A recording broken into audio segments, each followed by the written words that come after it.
Well, the Trump retweeting of that video of Hakeem Jeffries in a sombrero has the snowflakes on the Democrat side losing their minds. These people are so embarrassingly sensitive, yet Trump is completely ignoring all their criticism, which is driving them even more insane. Listen to the crybabies on CNN. So we played sound from Vice President Vance, not just defending that AI racist video of Mayoral leader Jeffries wearing a sombrero, but also like celebrating that video. And it was playing on a loop in the briefing room today. What are you hearing from the inside about that? It was not only just playing on a loop in the briefing room. If you've never been in the press briefing room, for those who haven't, there are loudspeakers overhead so you can hear announcements or what's being said, or if there's an event going on with the president in the Rose Garden, for example. They were playing that mariachi music as well over the loudspeakers for all the press that was coming in and out of the White House today inside the press briefing room. This time, you know, there's a moment here. They're being heavily criticized over these posts by the president, by Democrats, and instead of backing off or apologizing for it, they're leaning into it, and they're playing the music over loudspeakers and on repeat inside the briefing room because they simply don't care about that criticism. All right, Kayla Collins, thank you very much. And therein lies the point. This is the best part of this. They're doing it to mess with the liberal media. They're blasting the Mexican hat dance in the briefing room. This is just brilliant. Trump is living rent-free in every one of those losers' heads. The rabid panel on The View sounded off on Trump, as they usually do. Joy Behar took the lead here, claiming there's just no way she's going to make it through the rest of. Oh, please, please, please leave, Joy. Please leave with that other Rosie O'Donnell nut job and Ellen DeGeneres. Watch this meltdown. If you guys think that we can survive another 3.5 years of this, I think you're delusional.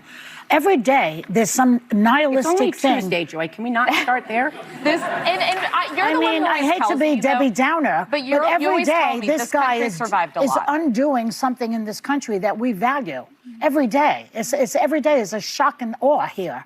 And I, for one, am skeptical that we will survive this. I am not. If you need that from me, I do believe in our system. You've seen worse. Right? No, I have not. Worse. No, I grew up during World War II. It's Whoopi that says she's seen worse. No, I thought all right, I'm going to need Whoopi to cheer us up. No, but every Cuban Missile Crisis, every president, civil rights, and they were all dealt with by presidents who were not, in the business of destroying the country and destroying the Constitution. I'm hopeful.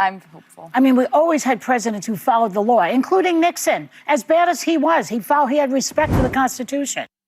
Did I hear Joy Behar say she grew up during World War II? It was over in 1945, 1947 at the latest you want to call it. I mean, that was 80 years ago. 80 years ago it ended, and she said she grew up during World War II. Was she 100? Hey, maybe. Maybe. Looks okay for 100. Andrew Cuomo just dropped a very bizarre AI-enhanced mayoral ad. Watch. Cuomo, and I could pretend to do a lot of jobs, but I know what I know, and I know what I don't know. And I do know how to make government work. I'll hire 5,000 new cops to partner with local community groups and keep our families safe. And we'll get the homeless off the streets and into the help they desperately need. There are a lot of jobs I can't do, but I'm ready to be your mayor on day one. AI nonsense aside, see what he's doing? Andrew Cuomo is carving out the center-right lane, right? Because you have Mamdani, far left, progressive, socialist, almost communist. So Andrew Cuomo is trying to get everyone else. The problem is in New York, it's so freaking liberal. Mamdani is leading Andrew Cuomo by like 18 points.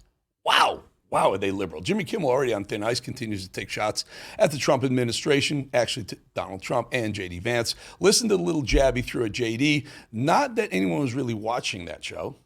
Well, there are two things. First of all, I'd like them to tell me exactly what Brendan Carr did to have Jimmy Kimmel taken off the air, because number one, he is currently on the air, and to the extent that he isn't in certain stations, it's because he's not funny and because his ratings aren't very good.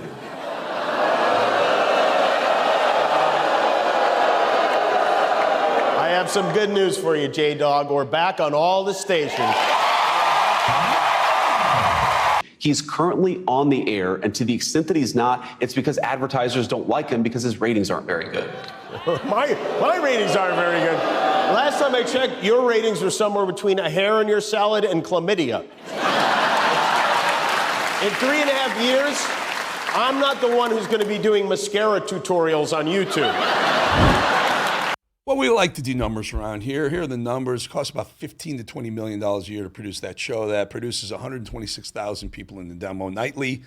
A good example, Greg Gutfeld probably does double that number nightly with a fraction of the budget of Jimmy Kimmel. It's not long. He's not long for the airwaves. Had nothing to do with Brendan Carr and the FCC. Had nothing to do with them. They took him off the air because people were ticked off at Jimmy Kimmel. They put him back on for whatever reason, political reasons, but it won't be long. At 126,000 demo viewers, $15 to $20 million a year to produce it. It won't be long before he goes bye-bye too. Ben, can we jump down to Rosie O'Donnell? I think it's 2 below this. Yeah, there you go. Let's do that. Rosie O'Donnell, a deranged psychopath. We know all about her. Calling for the military to overthrow the government. Take a listen. Now trying to turn our country into a dictatorship, an authoritarian nation, which we are not and we won't stand for. And did you see those unhinged speeches that he and Pete gave to all the generals in the armed forces? Did you see their faces? They did not look happy. They didn't look pleased. They didn't cheer their commander-in-chief. They're our last hope. The American military, these lifelong public servants whose job was to protect the U.S. and the Defense Department, not the War Department, no matter what you say. It's never going to be the War Department in America. He can't rename things just because he feels like it and change the essence of what they are. Boy, is he a crazy mother.